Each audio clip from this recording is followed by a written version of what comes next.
Humanizei Cast, o podcast sobre empregabilidade em ciências sociais e humanidades. Bom dia, boa tarde, boa noite.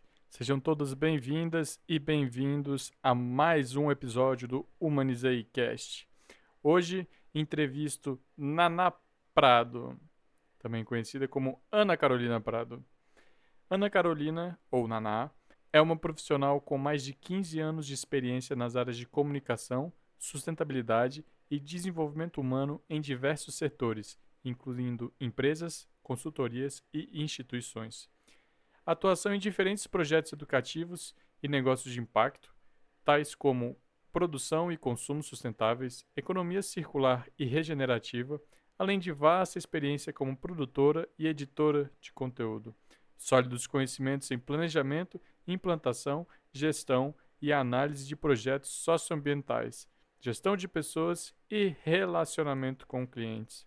Nesse episódio, eu e Naná, a gente conversou bastante sobre comunicação, sobre sustentabilidade, sobre empreendedorismo, inclusive uma perspectiva sobre sucesso, equilibrando muito bem a vida pessoal e a vida profissional é explorada nesse episódio.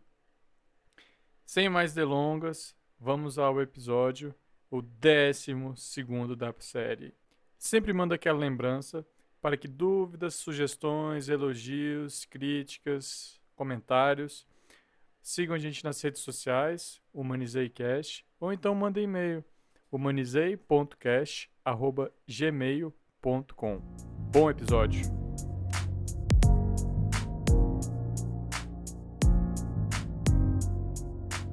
Bom dia, boa tarde, boa noite, sejam bem-vindas e bem-vindos ao 12º episódio do Humanizei Cast. Hoje estou aqui com Ana Carolina Prado, também conhecida como Naná. Por favor, Naná, se apresente.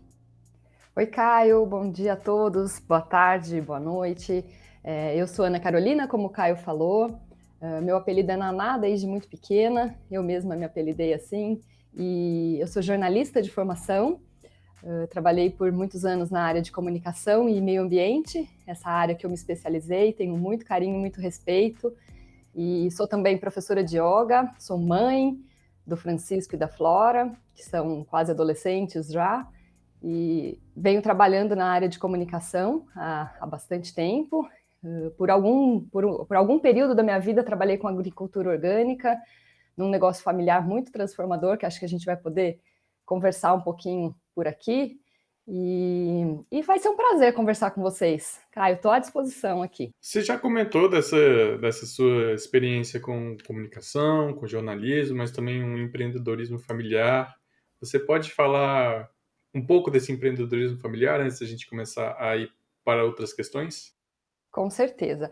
Essa história do empreendedorismo familiar, né, começou quando a gente herdou a minha história com fazendas, com sítios, né, com a área rural é desde a infância. Eu nasci no interior de São Paulo, né, em São Carlos, e a família do meu pai tem na veia essa questão rural, né?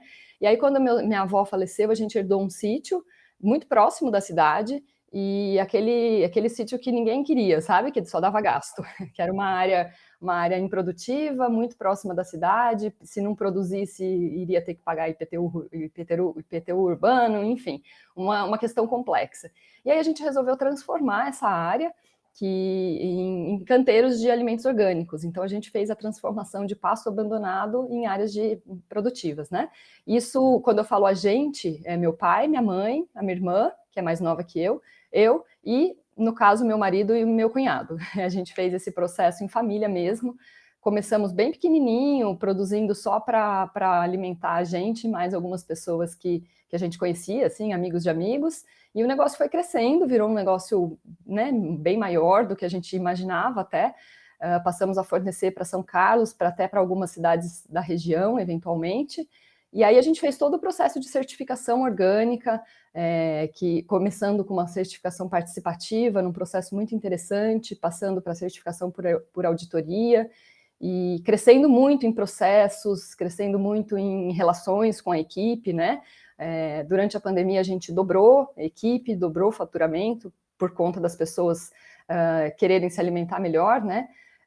Durante esse processo todo, eu cuidei muito da parte de relacionamento com o cliente, da parte de comunicação, divulgação, marketing, né? E como todo negócio, pequeno negócio e negócio familiar, a gente cuida de tudo, na verdade, né? A gente faz do administrativo ao estratégico, ao financeiro, enfim, de tudo um pouco. Mas foi uma experiência muito rica para um profissional como eu, né, que sempre trabalhou com comunicação e muito focada ali, né, naquele pedaço, né? Sempre olhei para o todo, gostava de olhar para o todo dos negócios, mas nunca tinha tido uma experiência tão focada, tão aberta, assim, tão ampla. E isso o empreendedorismo me possibilitou. Fora o fato de trabalhar com educação para alimentação mais saudável, educação para sustentabilidade, que é a área que eu já trabalhava antes. Então, eu consegui juntar um pouquinho do que eu tinha de experiência profissional e poder ajudar os consumidores, né, aqueles clientes que chegavam até a gente, a fazer um processo de mudança de comportamento em direção a estilos de vida mais sustentáveis, mais saudáveis. Então, foi muito rico. Muito legal. E essa parte de comunicação, como que surgiu o interesse? Eu já entendi que você sempre se interessou pela perspectiva ambiental, né? Mas e aí, como que você chegou na comunicação e o que que você fez a partir de formada em comunicação social? Bom, a história com comunicação também é da infância. Sempre fui muito faladeira, assim, né? Uma pessoa muito comunicativa, daquelas que ia daqui para a cidade de Ribeirão Preto, por exemplo, que é 1 hora daqui, falando daqui lá, né? E então todo mundo sempre falou isso, né? Aquela história na escola, eu que lia o comunicado para todo mundo, participava da comissão de não sei o quê, então sempre muito envolvida com relacionamentos e comunicação. E eu tenho uma tia, que é a irmã mais nova do meu pai, que na época que eu era adolescente, ela fez publicidade. Eu achava aquilo incrível, ela tinha lá uns materiais que fazia à mão ainda, né? Não era tanto no computador, mas então eu achava incrível essa coisa da comunicação, do jeito que ela montava as tarjetas de divulgação do que ela ia fazer, enfim. E eu não sei nem o nome mais do que ela usava naquela época. E aquilo me encantou. E aí, como eu gostava muito de escrever, sempre escrevi bastante diário, redação, aula de redação. Então, assim, o jornalismo foi quase que era isso. Mas eu prestei também, na época, eu prestei economia. Economia e economia agroindustrial, que eram 2 ramos que me chamavam a atenção. Mas o jornalismo era aquela paixão, então eu era muito nova também, Caio. Eu tinha 17 anos quando saí do terceiro colegial e passei na faculdade. Então comecei a fazer jornalismo, eu hoje vejo como muito jovem, assim. Mas foi um curso muito bacana, de muitos aprendizados. Sempre gostei de estudar sociologia, filosofia, história. Então teve muito isso no curso da Unesp, né? Mas eu sempre trabalhei com projetos, mesmo dentro da faculdade. Então, a gente desenvolveu um projeto de jornal, eu era editora. Eu já saí da faculdade muito focada em ser editora ou trabalhar com projetos educativos, assim, socioeducativos. E foi assim, quando eu cheguei no 4º ano da faculdade, eu conheci a área de comunicação ambiental, que estava muito começando no jornalismo, né, assim. A referência que a gente tinha era o Globo Rural, só tinha isso de comunicação ambiental.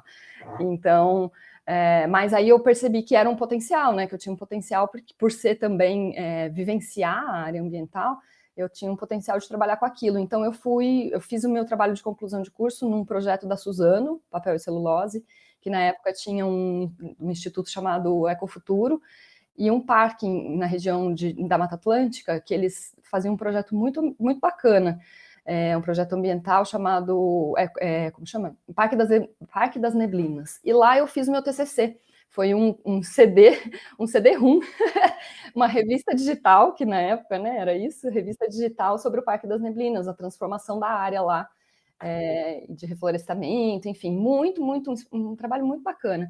E aí eu saí com essa bagagem para procurar trabalho em São Paulo e comecei trabalhando num projeto da Petrobras, que era um projeto para busca de informação ambiental para construção de cenários para eles, né? Então eu trabalhava como advogada, a gente estudava projeto de lei, estudava várias coisas para entender o que estava sendo planejado em relação à área ambiental na região que eles atuavam ali em São Paulo. Já vou mandar uma pergunta que está fora do roteiro, que eu também sou da área ambiental e também tenho interesse nisso, e eu vejo que você já está nessa área há um pouco mais tempo do que eu. E eu queria te perguntar como que está sendo a transformação, tanto melhor, a transformação no debate sobre sustentabilidade, porque pelo que eu entendi, você começou trabalhando lá no início dos anos 2000 com meio Isso. ambiente e sustentabilidade. De lá para cá, muita coisa rolou, né? Você pode contar um pouquinho? Nossa, Caio, e dá para fazer uma tese sobre isso, né? Pois é. Sim, mudou muita coisa. O debate tomou uma amplitude muito maior, né? Naquela época, a gente era visto como o ecochato, como o cara que abraça a árvore, aquela coisa assim, né? Então era muito assim, né? Ainda mais no meu caso, uma menina do interior que vem aqui para São Paulo para querer me perguntar sobre isso. E eu fui meio ousada no começo, assim, eu participava de reuniões na Fiesp, eu participava de reuniões na Secretaria de Meio Ambiente, tudo por conta do trabalho, mas eu ia como a repórterzinha que estava lá se enfiando.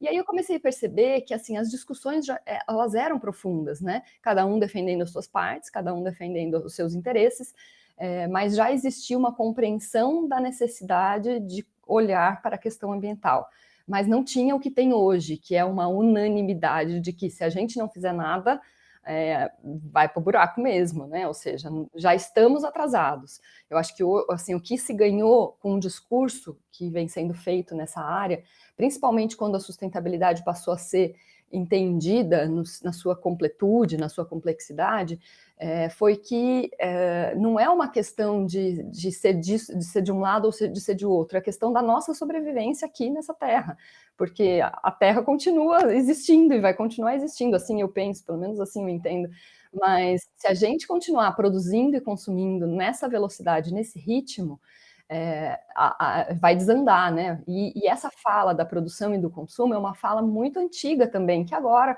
parece que já está na boca de mais gente, né? Mas quando eu comecei a trabalhar, por exemplo, eu trabalhei no Instituto Acatu, com consumo consciente, né?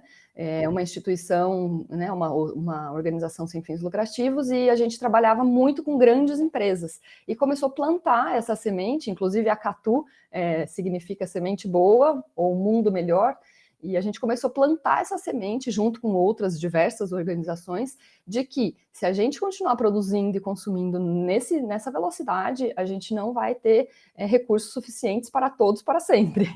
E aí, a se consumir com consciência, que é um consumir com melhor impacto, que cause impactos mais positivos, né, positivos e melhores para todos, é algo que foi plantado lá atrás, em 2000 e pouco, e que agora outras organizações já têm esse discurso, inclusive os Objetivos do Desenvolvimento também têm um objetivo específico para produção e consumo, além de outros muito, muito importantes. Então eu vejo que assim tem muita instituição referência falando disso hoje, não tinha tanto assim lá atrás, e também existe, né, claro, como em todo o processo de comunicação, muito marketing fake, digamos assim, né? Muita coisa que é mais para ser dito e falado e realmente não faz transformação, né? Não muda. Mas eu não vejo isso como ruim, eu vejo que assim, todo discurso que se compromete a mudar comportamento em direção à sustentabilidade, ele tem algum valor, né? Alguns são mais embasados e completos, outros são mais rasos. E hoje, Naná, em que momento da carreira você está? Qual que é o seu cargo, seus cargos, suas ocupações? Muito bom, Caio. É assim, eu, como te disse, né, estava na agricultura em família até o fim do ano passado, quando eu resolvi fazer uma mudança de novo de carreira. Eu fiz algumas mudanças de carreira na vida, mas essa foi um retorno, né, um retorno para a comunicação e sustentabilidade de verdade, né, para o mercado. E eu venho desde então, né, desde o fim do ano passado, trabalhando com alguns projetos, né, então eu sempre me envolvi em vários projetos, assim. E do ano passado para cá eu me envolvi em um muito bacana com o Centro Sebrae de Sustentabilidade e com a agência Envolverde, que foram cadernos de negócios sustentáveis que a gente fez. E estão disponíveis, inclusive, são cadernos muito legais, economia de baixo carbono, economia regenerativa, economia circular. Então, para pequenos negócios, pequenos e médios negócios, né? Como que os sistemas podem auxiliar os negócios. E aí, na sequência, voltei, eu já tinha trabalhado com relatório de sustentabilidade há mais de 15 anos atrás, e aí eu voltei, esse primeiro semestre eu passei focada em redação, revisão, edição de relatório de sustentabilidade, numa consultoria. E agora eu estou virando de novo o ciclo, né? O ciclo de relatórios acabou no meio do ano para essa consultoria, E agora eu estou com dois projetos. Um que é a minha prestação de serviços, né, para algumas consultorias que eu venho alinhando, né, processos, e com um projeto chamado Equilíbrio Vital, que é um projeto de vida, na verdade, que aí ele une saúde e bem-estar, focando nos objetivos do desenvolvimento sustentável, né, no objetivo do desenvolvimento sustentável que trata de saúde e bem-estar, e a proposta é trabalhar com oficinas para organizações, para instituições diversas, no sentido de levar a saúde mental para as pessoas, né? Então, trabalhar com yoga, com meditação, respiração consciente. É um projeto que já me acompanha na vida há um tempo e agora ele foi lançado como um projeto meu, mas que agrega outros parceiros também. Esse é um momento de plantio, na verdade. Eu falo que eu vim plantando bastante e agora eu estou começando a colher alguns frutos dessas parcerias e desses projetos que estão rodando. Eu vou te fazer uma pergunta que é uma junção de duas agora, tá? Que é a primeira, se você, quando mais jovem, pensou em estar na posição que você está, eu também, pegando essa linha, queria que você falasse o que foi necessário para você ir plantando e ir colhendo ao longo do tempo. Caio, essa pergunta é muito legal, porque eu pensava chegar nessa posição que eu estou agora com 50 anos, eu tenho 40. Então, assim, eu sempre gostei muito de planejar, sonhar e escrever no papel os meus sonhos, né, minhas vontades, eu sempre gostei. Mas desde que eu mergulhei nesse processo de autoconhecimento, com yoga, com a terapia prânica, que é uma outra frente que eu estudo também, isso passou a ser frequente. Então, todo o ciclo, eu escrevo meus sonhos, eu anoto meus projetos, sonhos assim, sonho não no que eu sonho dormindo, né? O que eu sonho acordada. Então, eu escrevo e eu tenho um processo assim de olhar para isso e falar, é isso mesmo que eu quero, quando que eu quero chegar nisso, colocar meta, fazer plano de ação, que vem muito de um trabalho como facilitadora, né? Então, o que eu vou fazer para alcançar esses sonhos? E aí a minha intenção, quando eu tivesse 50 anos, seria trabalhar mais com a parte de saúde e bem-estar e na verdade não é trabalhar mais, é equilibrar comunicação, sustentabilidade com saúde e bem-estar. Eu imaginei que isso fosse acontecer lá pelos 50 anos, mas eu tô com 40 e eu tô conseguindo enxergar que tá chegando isso. Então, eu não imaginava que seria tão cedo, né? E aí, a outra pergunta, desculpa, que você seguiu junto? Desse plantar contínuo e desse colher contínuo, o que foi necessário para você fazer para chegar, para conseguir estar trabalhando dessa forma como você sonhou? Muito bem, Caio. Isso eu acho que é disciplina. Disciplina é a principal coisa. Organização, disciplina. Isso é muito assim. Eu não sou essa pessoa, não sou de natureza disciplinada. Eu sou aquela pessoa criativa que gosta de se envolver em um monte de coisa, que começa e não termina. A minha natureza é muito essa. Assim, na vida eu já comecei e não terminei muitas coisas, já idealizei.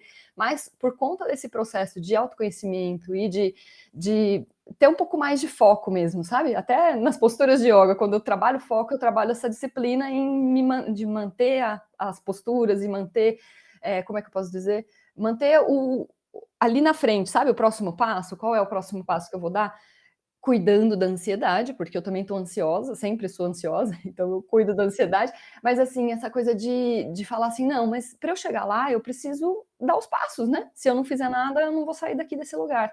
Então eu vejo que o que eu precisei realmente foi colocar na minha rotina os meus sonhos, os meus ideais, os meus objetivos, até para conseguir os trabalhos certos, né? Porque senão a gente acaba pegando qualquer coisa para se sustentar, para manter o fluxo financeiro da casa girando. Então, para não pegar qualquer coisa, né, quais são os clientes ideais que eu quero ter para o meu trabalho, para o meu projeto, enfim.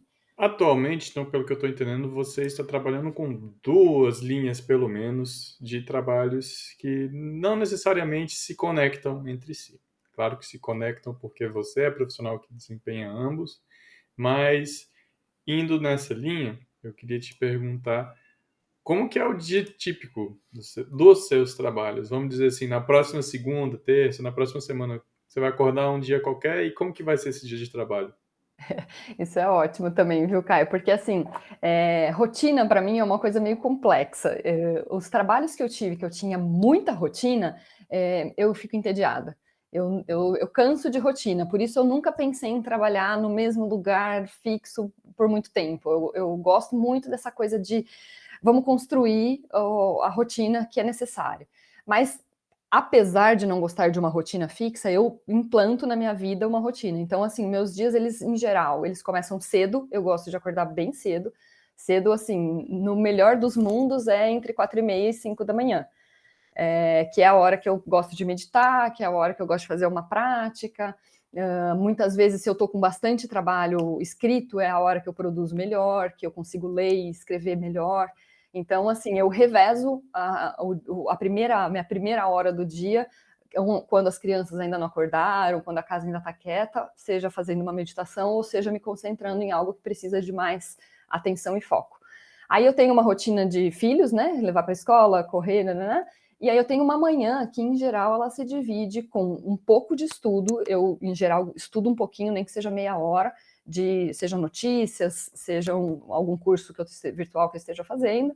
E aí eu tenho um fluxo de trabalho que agora nesse caso, né, eu estou trabalhando com o equilíbrio vital.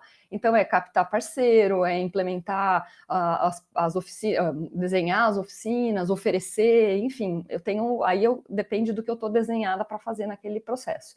Tem uma rotina de almoço que aí a gente até pode falar disso depois, que é a questão da maternidade, né?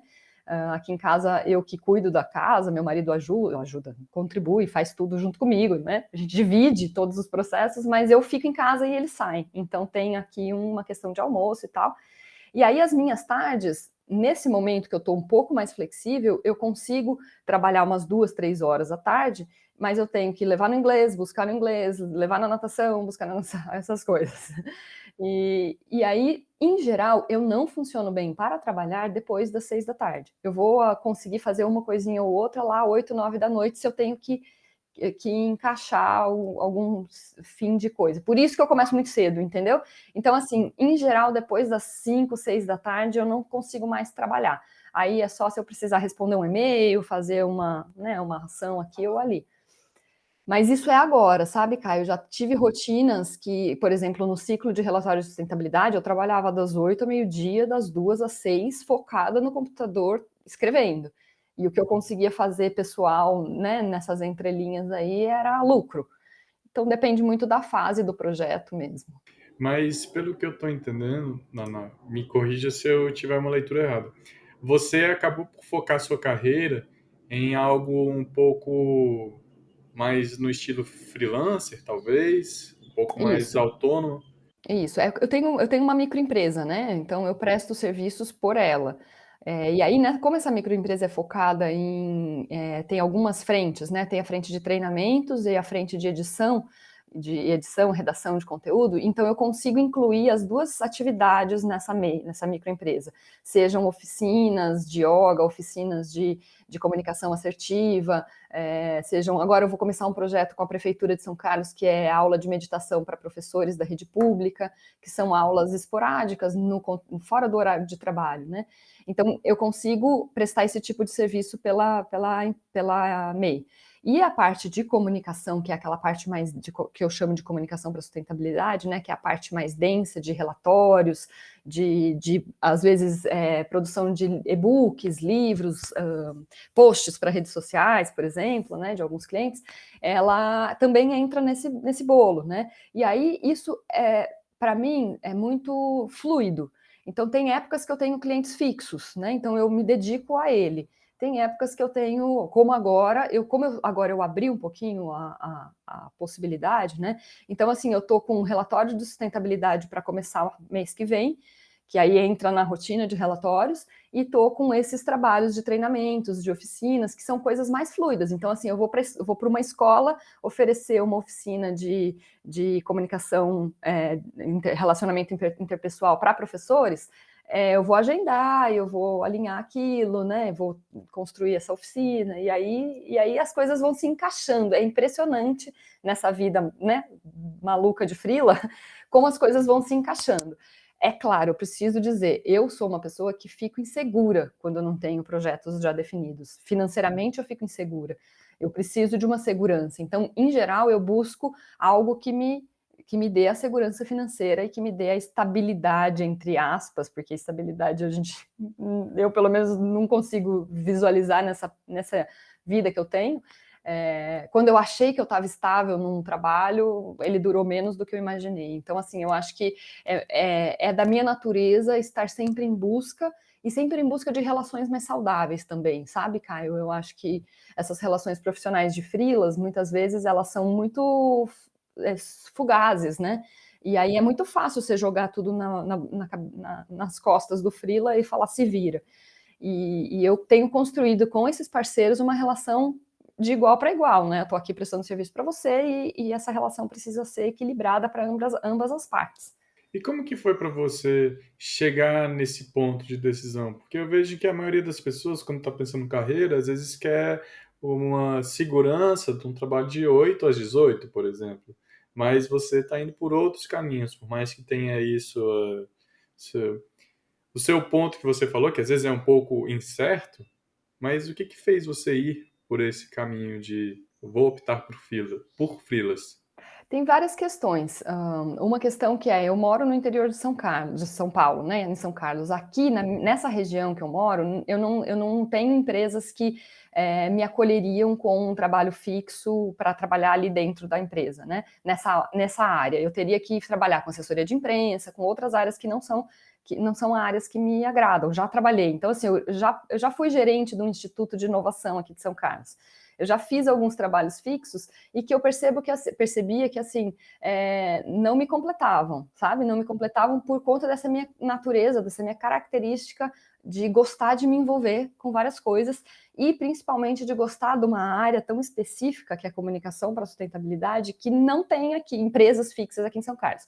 É claro que agora, depois da pandemia, a gente consegue trabalhar virtual. Então, aí tem um outro fator que é o que eu vou te contar agora.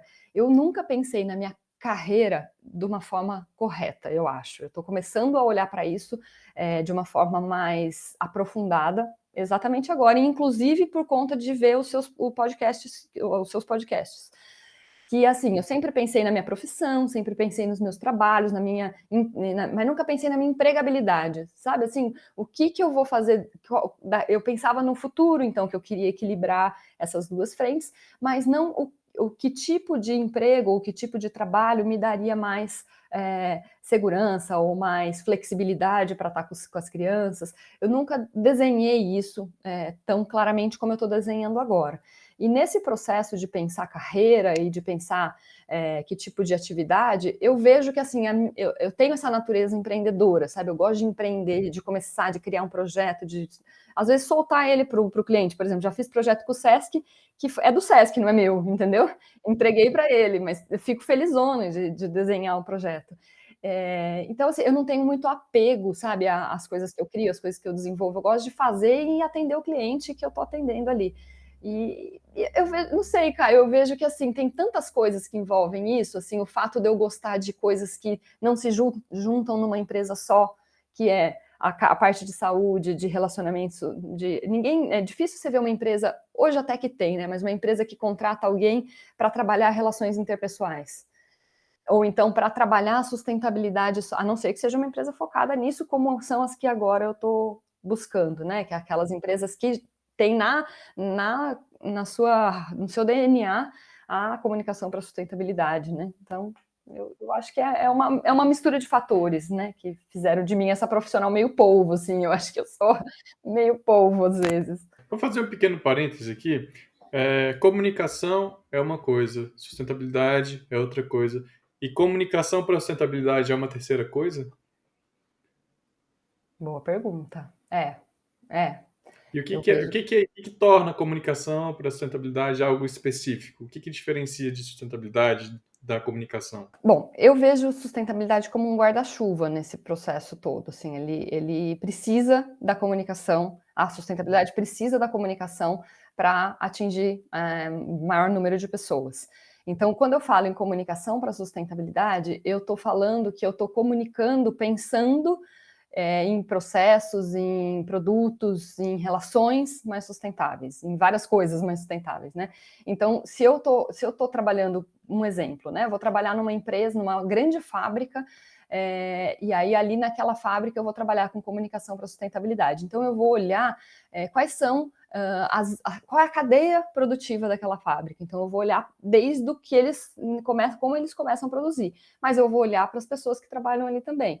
Eu vou olhar para o resíduo que ele gera, eu vou olhar, enfim, eu vou olhar para como as pessoas chegam naquele trabalho, qual é a ferramenta que eles usam para usar, quais são as ferramentas tecnológicas que eles usam, como que isso pode estar mais alinhado com a sustentabilidade. É claro que, assim, isso é enorme, eu não faço isso sozinha, tem um monte de gente que trabalha ali também, mas eu faço as perguntas em geral. Então, quando eu falo em comunicação para sustentabilidade, é plantar ali na cabeça do CEO, do gestor, de quem está trabalhando, essa preocupação com processos e relações e etc. mais sustentáveis. E assim como quando comunica, né? Então a gente vai fazer, por exemplo, vamos fazer um material para contar para as pequenas e médias empresas sobre economia circular. O que elas precisam saber? Primeiro, elas precisam saber o conceito do que é economia circular. O conceito, quem criou, de onde veio, como surgiu. E aí, gosto muito, Caio, de transformar textos complexos, densos, técnicos, em textos mais palpáveis, sabe? Coisas mais leves, até questionando o leitor. Então, você já pensou que a sua roupa pode ganhar um novo destino, pode ser transformada ou pode ser trocada com uma amiga? Então, assim, coisas tão simples que, assim, eu percebi na minha vida que, às vezes, assim, essa coisa da roupa é um exemplo. Eu tinha amigas que eram bem consumistas mesmo. E elas nunca tinham pensado que as roupas que elas usavam podiam servir para outras amigas. E elas podiam trocar, e aquela roupa podia ganhar um novo ciclo antes de ser doado. É super legal, é maravilhoso você doar para uma instituição, né? Mas você pode girar ela em outros lugares também e você receber isso de outras pessoas, né? Receber uma roupa de outra pessoa, de uma amiga sua, um cinto que não funciona mais para amiga, um sapato. E essa coisa tão pequenininha muda o mundo? Não muda o mundo da noite para o dia, sabe? Não é uma coisa que vai fazer. É como alimentação, a sua escolha de alimentação é pequenininha no todo, mas junto com mais um, muda comportamento, muda família, muda comunidade, muda sociedade. Então, fazer essa comunicação, essa conversa, esse contar sobre possibilidades me atrai muito. E o texto disso, ou a narrativa disso, ou o storytelling que a gente vai construir ali, é o que mais me interessa. Então, assim, eu gosto de olhar a empresa como um todo, de entender quais são os pontos fracos, os pontos fortes dela, entender para onde ela podia ir, mas na hora de contar a história é o que me faz ser uma comunicadora para a sustentabilidade, porque ali eu vou puxar os ganchos que realmente importam para que a empresa se torne uma empresa mais ambientalmente, né, correta, socialmente justa e economicamente viável. E hoje a gente tem a questão da governança, que antes não se falava tanto, né? Quando a gente fala de ESG, a gente fala em governança, então também é uma questão importante, a transparência, né, a ética nos negócios, e por aí vai. Muito legal. Respondi sua pergunta? Super respondeu. Obrigada. Fechado esses parênteses, eu vou voltar para o roteiro para te perguntar sobre os desafios, as dificuldades, empecilhos que você enfrenta no seu momento de carreira atual. Porque eu entendi que seu momento de carreira é tanto os freelas da comunicação, seus projetos sobre ODS, seus projetos sobre yoga, as parcerias todas que você tem, e, é claro, o trabalho doméstico que praticamente toda família hoje tem que realizar, né? Exatamente, Caio. Olha, eu acho que, assim, desafios, eu estou num momento de vida que eu vejo os desafios mais internos do que externos, porque eu estou vendo que eu não tenho controle sobre os externos, né? Eu aprendi esses dias que, assim, a gente tem um ovo, né? O ovo é um frito ali, a gente tem a clara, E a gema? Eu tenho controle sobre o que está externo, né? A clara ali do ovo? Eu não tenho controle sobre quais são os frameworks que vão ser usados, se a plataforma de emprego ela é legal ou não é. Tem coisas que eu não tenho controle, né? Assim, você não consegue emprego por causa da plataforma. Não, você não consegue emprego porque você não está fazendo um trabalho certo, sabe? Uma divulgação correta. Então eu estou muito focada nas minhas dificuldades. As minhas dificuldades hoje, elas passaram por um processo de transformação pessoal e de compreensão da fase de vida que eu tô, de entender isso que eu te falei, que não foi tão fácil, né? Dizer, olha, era 50 anos que eu queria chegar nesse lugar, eu tô agora. Então, quando me vem, assim, um desafio, eu poderia dizer, não quero isso, vou continuar trabalhando com o que me dá dinheiro. Mas eu sonhei em ter esse equilíbrio entre a vida de jornalista e a vida de, vou falar, terapeuta ou facilitadora de oficinas para saúde e bem-estar. Então, eu sonhei com isso. Agora eu posso falar, não, mas é só com 50, vou deixar lá para trás, né? Não vou olhar para ele agora, deixar lá para frente, não vou olhar lá para ele. Ou eu posso encarar que a oportunidade está aqui e eu vou realmente fazer a transição para conseguir essa mudança. Mas para isso eu tenho que entender que algumas coisas vão ter que ficar de lado. Não vou poder assumir um emprego de 8 horas por dia, ganhando super bem, registrado a CLT, porque daí eu não vou dar atenção para esse projeto. E aí, Caio, é uma questão que, assim, o desafio é interno, é a ansiedade, é o meu Deus do céu, mas e aí se eu não tiver um emprego fixo, eu não vou conseguir pagar minhas contas? E eu vejo muito esses desafios que eu sinto agora e que, no geral, eu lido com eles buscando o equilíbrio, buscando. Mas o que é importante para mim agora, o que é importante para minha família agora? Para minha família é importante eu ter pelo menos um período da semana com eles, pelo menos as horas do almoço mais dedicadas a eles, a olhar a tarefa, a ver o que eles estão fazendo, a preparar comida, isso é muito importante para mim. E isso, às vezes, não combina com um grande mercado. Eu poderia ser gerente numa grande empresa, mas para eu ser gerente numa grande empresa, eu teria que abandonar toda essa minha vida pessoal, eu imagino. Não conseguiria equilibrar isso. Então, eu poderia ser muito financeiramente bem-sucedida, mas eu não imagino que eu seria pessoalmente tão bem-sucedida assim, porque eu ia ter que deixar um monte de coisa. E tem um outro fator que é assim, meu marido construiu uma carreira também empreendendo, e agora ele é profissional registrado, está trabalhando numa grande empresa, Então, ele está crescendo lá dentro. E nesse processo dele crescer lá dentro, eu sinto que eu também sou o apoio dele para que ele tenha aqui em casa as coisas funcionando. É a primeira vez que ele está tendo a oportunidade de crescer numa empresa. E eu sinto que eu sou o equilíbrio ali, né? Se eu também quiser crescer na mesma velocidade que ele, a gente vai os dois começar a bater cabeça e a casa vai ficar uma bagunça.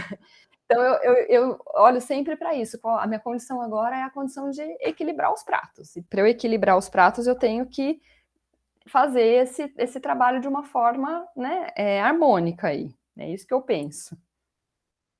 Uma questão que me surgiu aqui, que eu queria te perguntar, vem do seguinte: eu tenho uma pequena teoria pessoal de que o local onde as pessoas estão influencia muito na opção de carreira que ela vai ter, né?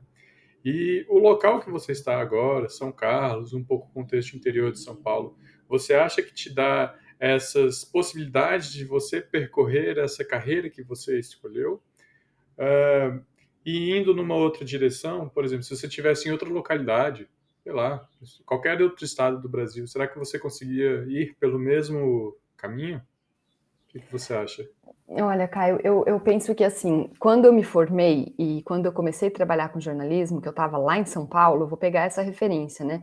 Eu acho que eu tive assim uma escola que em outros lugares do mundo, naquela época, em outros lugares do Brasil, né? Naquela época ali, 2005, mais ou menos, 2010, 2015, se eu estivesse em outro lugar que não ali, que era onde a efervescência da sustentabilidade estava, né? Estava começando a borbulhar. Eu acho que eu não teria tido as referências e os mestres que eu tive, digamos assim. E eu sempre cito um, que é o Adalberto Marcondes, da Envolverde.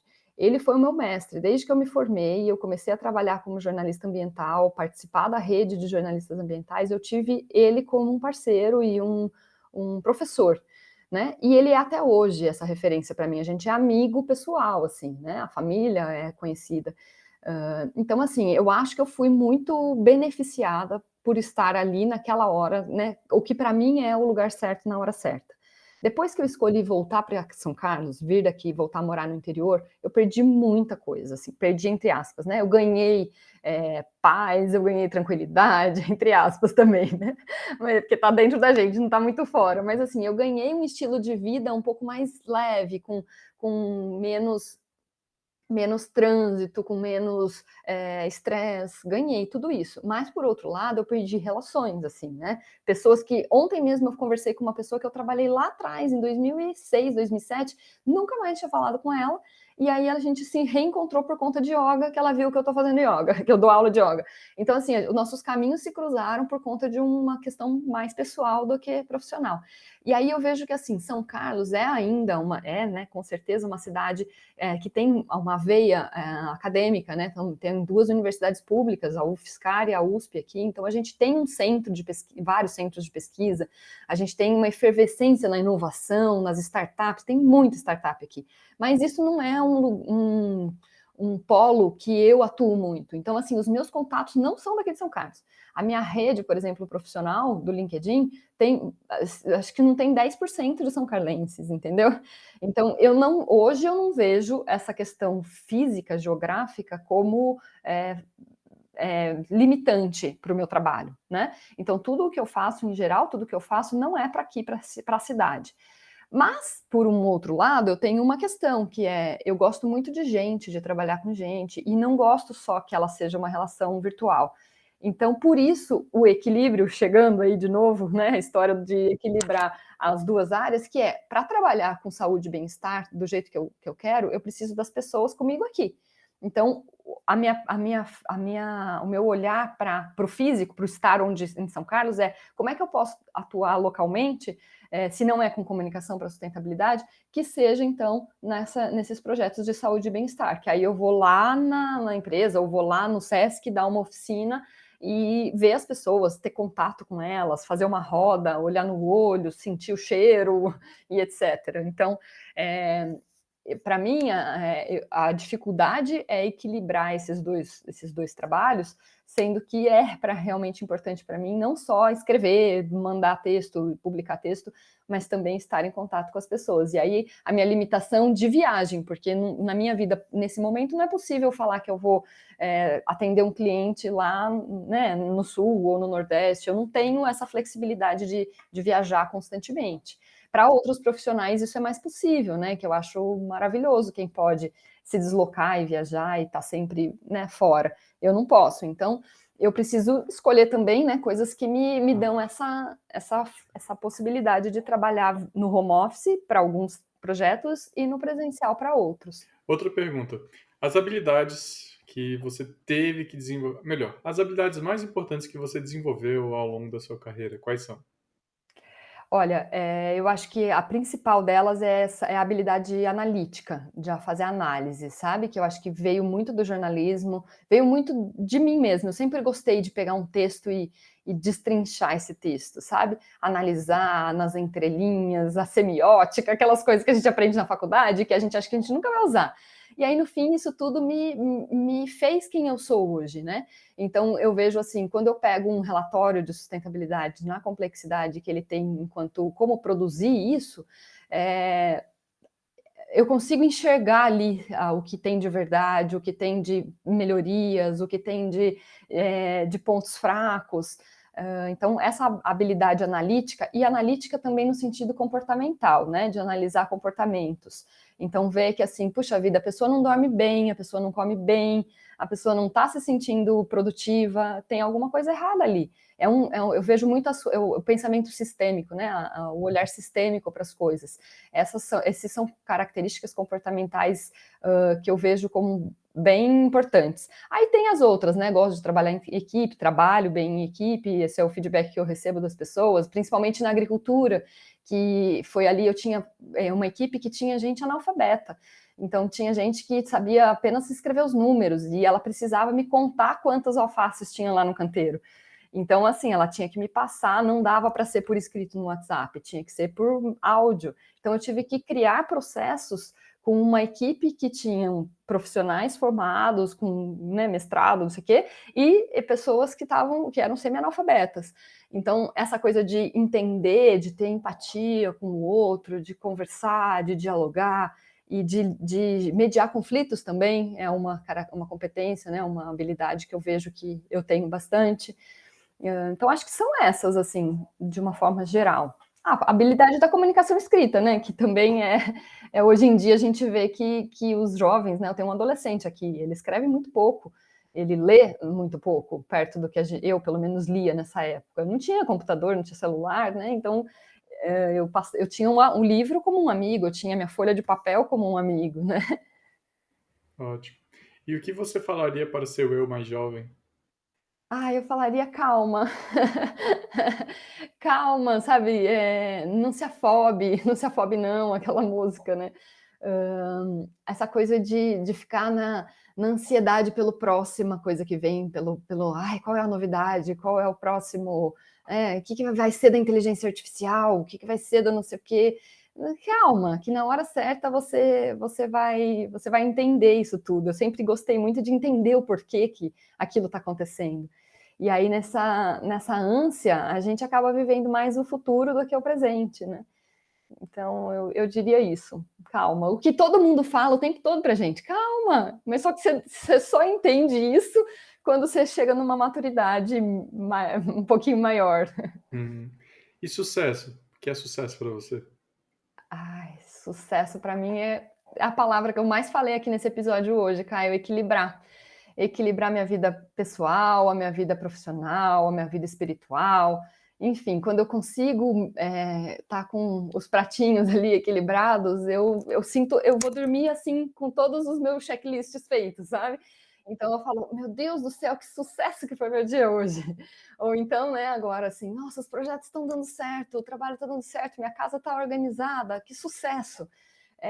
O sucesso para mim é isso, assim, é essa paz de espírito, é esse equilíbrio entre o meu eu e os eus que convivem comigo e aqueles que dependem de mim também, enfim.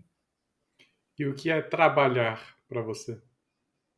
Ai, ai, Caio, essa pergunta olha, ela vai lá no fundo, assim, lá no fundo. Eu venho de uma família que trabalho é o trabalho físico, né, porque na roça é assim que se trabalha, é aquele trabalho de sol a sol. Então eu durante a minha vida eu reconstruí muitas vezes essa palavra, sabe. Ela trabalho já foi muito árduo, já foi porque por ser intelectual, meu trabalho sempre foi, né, então eu tive que entender que da família paterna, né, da minha família, do meu pai, o trabalho era aquele trabalho de sol a sol, de carpinar, de não sei o quê, de passar a tarefa para os funcionários, enfim, ou de viajar muito, nananã. Então era um trabalho físico, né? Para a família da minha mãe, tinha uma questão de autodidatismo. Meu avô foi autodidata e passou num concurso público do Banco do Brasil. Então, tinha muito esforço no trabalho dele, sabe? Muito esforço pessoal. E aí, para mim, eu acho que olhando, né, para essa história da família e tudo mais, eu juntei um pouquinho de cada. Então, por muito tempo, o trabalho foi muito pesado para mim, sabe? Tinha que ser, era muito gostoso. Eu sempre gostei muito de trabalhar e sempre fui meio workaholic, assim. Eu nunca cheguei a ter um burnout, não, uma questão relacionada a trabalho, mas eu já vi meu pai muito perto disso, só que não chamava isso, né. Então, assim, eu já vi, minha família muito cansada de trabalhar e não ter retorno financeiro, muito cansada de trabalhar e não conseguir colher os frutos, seja porque perdeu o plantio, seja porque, enfim, o investimento é muito alto e você vai pagar mais dívida do que ter retorno, seja o que for. Nesse momento, para mim, o trabalho segue sendo uma oportunidade de ser equilibrado com as outras coisas. Então, assim, eu amo trabalhar. Quando eu não tenho trabalho, eu fico triste. Não só porque eu não tenho, né, retorno financeiro, mas assim, porque é o que me faz crescer, assim, é o que me faz ser quem eu sou. Então eu vejo que hoje em dia o trabalho ele está entrando nesse fluxo de ser algo que me traz mais alegrias do que preocupação. Falando sobre a questão financeira, Numa média uma média mensal, de acordo com os trabalhos que você faz, a gente consegue saber mais ou menos, tipo, quantificar essa quantidade de esforço para a quantidade de dinheiro recebido ao final? Sim, cara, assim, também eu tenho isso como objetivo, né. O meu objetivo é ter um retorno financeiro que gira em torno de R$ 6.000, 6. Então R$ 6.000 é o que eu necessito, o que eu gostaria, o que eu preciso ter para que as coisas fiquem equilibradas aqui na minha casa. Eh, Tem ciclos que são melhores que isso, seja com benefícios, seja com, né, então na agricultura orgânica, a gente não chega nem perto disso, no modelo que a gente estava. A gente, aliás, é bem menos do que isso. Então, eu venho de um ciclo de escassez de recursos fixos financeiros e entrei num ciclo mais rentável com a comunicação para sustentabilidade, e considerando os anos de experiência que eu já tive na área. Posso dizer que eu estou num nível feliz de poder falar que esse valor é o valor que eu mereço, digamos assim. Embora eu saiba que tem profissionais no mesmo nível que eu que ganham mais de 10, mas é aquilo lá, né? Eles trabalham focados em uma empresa, em uma organização e num modelo de negócios que não é o que cabe na minha vida agora. Então, assim, eu entendo que para eu ter essa possibilidade de dar aula de yoga que eu ganho muito menos, mas que me faz muito bem, eu prefiro ficar nesse patamar aqui e equilibrar ali com uma aula ou outra. Aluno de yoga não é sempre fixo, né? Não é uma coisa que dá para eu nesse momento não dá para eu viver disso, mas é algo que me ajuda. Então, assim, eu dou uma aula de yoga para conseguir pagar o inglês do meu filho, por exemplo. Então, eu vou fazendo esses equilíbrios, né? A gente já está aqui em torno de. Já passamos de 50 minutos de conversa. Então, respeitando o nosso limite aí de mais ou menos 1 hora por episódio, eu queria encurtar um pouquinho o roteiro para a gente terminar com umas 3 perguntinhas, tá? A primeira quais são as oportunidades mais promissoras que você enxerga nas suas áreas de atuação? Eu vejo que uma oportunidade muito promissora é o trabalho com relacionamentos interpessoais. Essa questão de trabalhar com comunicação, diálogo, é uma necessidade, né? O mundo que a gente vive hoje, que não se escuta direito, que não se atenta ao outro, não é todo assim, né? Mas eu vejo que os profissionais de comunicação que têm essa expertise do trabalho em equipe, da interconexão e de mostrar que a gente é parte de um todo, né? A gente não está ali para fazer o nosso trabalho, passar a batata quente para o outro, é algo fundamental para as relações e para o futuro dos negócios. Então, eu considero esse como um potencial no mundo dos negócios e da comunicação. Eu considero também a comunicação escrita como uma necessidade de permanência. Então, a gente precisa ter bons profissionais que trabalham de forma é, correta na escrita, né? Ética na escrita. Não é sair escrevendo qualquer coisa, não é publicar qualquer reportagem, não é falar meias verdades, fazer chamada sensacionalista. Eu penso assim, né? Ainda mais na sustentabilidade. Então, assim, a gente precisa de profissionais que tenham a ética na comunicação. E vejo também a potencialidade, né, de trabalhar com a questão da saúde e do bem-estar mental, emocional. Se a gente não tiver profissionais que estejam atentos a isso na organização, e aí não é só do jornalista ou do cientista social, de quem trabalha com as humanas, né? É de todos os profissionais entenderem que a sua equipe precisa estar com uma saúde mental, a saúde física, a saúde emocional equilibrada ou minimamente cuidada para ser um bom profissional, porque senão ele vai dar BO, vai dar alguma coisa ruim ali. Então, meus olhares são para essas questões das humanidades, o Caio, eu acho que é isso. A gente explorou bastante um pouco sobre as oportunidades e as habilidades que são necessárias. Mas a outra pergunta que eu tinha, você já respondeu um pouquinho, e eu queria te perguntar se as habilidades que as pessoas precisam desenvolver para ter sucesso? Você já falou de comunicação, empatia, mas será que tem alguma coisa a mais? Eu acredito que tem sim, Caio. Eu acho que essa habilidade do olhar sistêmico, do pensamento analítico, é uma habilidade que as máquinas podem fazer também, mas depende do que a gente consegue perguntar para elas, do que a gente pode pedir para elas. Então, a ver quando a gente vê facilidade de editar um texto hoje em dia pelo chat GPT, por exemplo, mas assim, qual é a pergunta que você vai fazer para ele? O que é que você quer? Você sabe? Então, assim, você sabe descascar a cebola e ver qual que é o cerne do seu problema? Você sabe entender o todo da sua, né? Você está ali produzindo um conteúdo para ser lançado para uma empresa X. Qual que é a necessidade dela de comunicar? Você pode ir para diversos caminhos e você pode dar um tiro no pé com uma comunicação mal feita, com um media training mal feito. Então, essa questão de assim conseguir entender o todo, entender para que é que você está fazendo aquela divulgação, aquela comunicação e com qual objetivo. Eu vejo que assim essa capacidade de entender nas entrelinhas e de olhar mais a fundo, não ficar na superficialidade, não pegar qualquer coisa como verdade, é uma habilidade que é muito necessária, muito mesmo. E o que é esse pensamento sistêmico? Você pode dar uma palavrinha melhor sobre isso? Sim, eu acho que eu vejo, né? Eu acho que assim dá para a gente procurar na internet ter uma definição muito mais clara e objetiva, mas eu vejo como um sistema mesmo. Quando a gente pensa em rede, quando a gente pensa em sistema, as coisas se conectam. Então, como é que eu cheguei até o Caio? Por que eu entendi que era importante falar para as pessoas sobre isso? Não é porque eu quero me mostrar aqui, não é por isso, é porque eu entendo um sistema, eu entendo que os seus ouvintes podem me ouvir e ter ideias e ter sacada disso. Então, assim, eu estou entendendo isso como um sistema. Tem as suas conexões, as minhas conexões, outras conexões que a gente nem imagina nesse sistema todo, que podem chegar a tirar conclusões ou a discordar da gente e, a partir daí, tomar uma decisão, né, de vida. Então, assim, quando a gente olha para uma coisa muito mais complexa do que eu e o Caio e quem está nos ouvindo, a gente entende que a gente está no meio de um todo, né? A gente é parte de um grande sistema.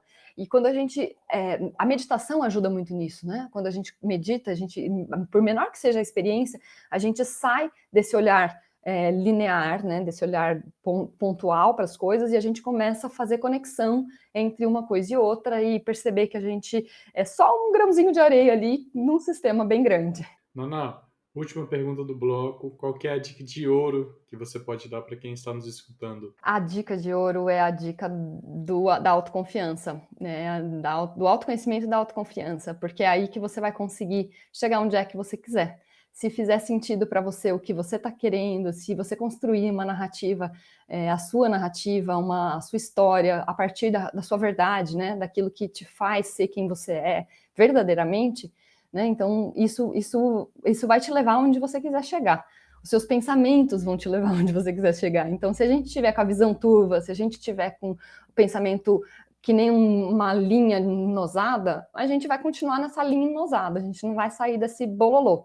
Agora, se a gente conseguir clarear o pensamento, clarear as ideias, ter o coração, né, um coração leve, um coração que sorri, e quando a gente sorri, a gente abre o nosso coração, a gente caminha muito mais leve, muito mais feliz. Então, assim, não adianta a gente achar que o problema é do outro, que o problema é da empresa, que o problema é de quem foi grosso com você. Não. O que você vai fazer com relação a isso? É o caminho da solução, não é o caminho do problema. E isso começa dentro de você. Naná, eu queria agradecer muito a sua participação. Foi um episódio fenomenal.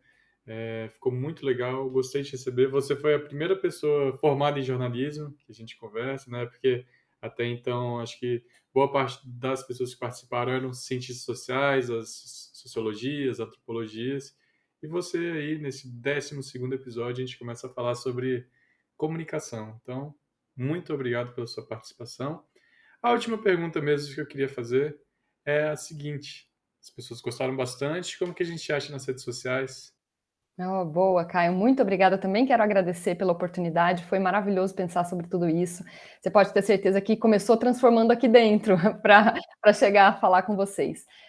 Vamos lá, nas redes sociais eu sou Naná Prado, no Instagram, no LinkedIn. Então me acha como Naná Prado ou como Ana Carolina Prado. Fiquem à vontade para entrar em contato comigo, fazer as perguntas. Eu gosto muito dessa interação. Vai ser um prazer. Perfeito. Então, por fim, Muito obrigado e a gente se despede aqui. Tchau, tchau. Tchau, tchau. Humanizei Cast, o podcast sobre empregabilidade em ciências sociais e humanidades.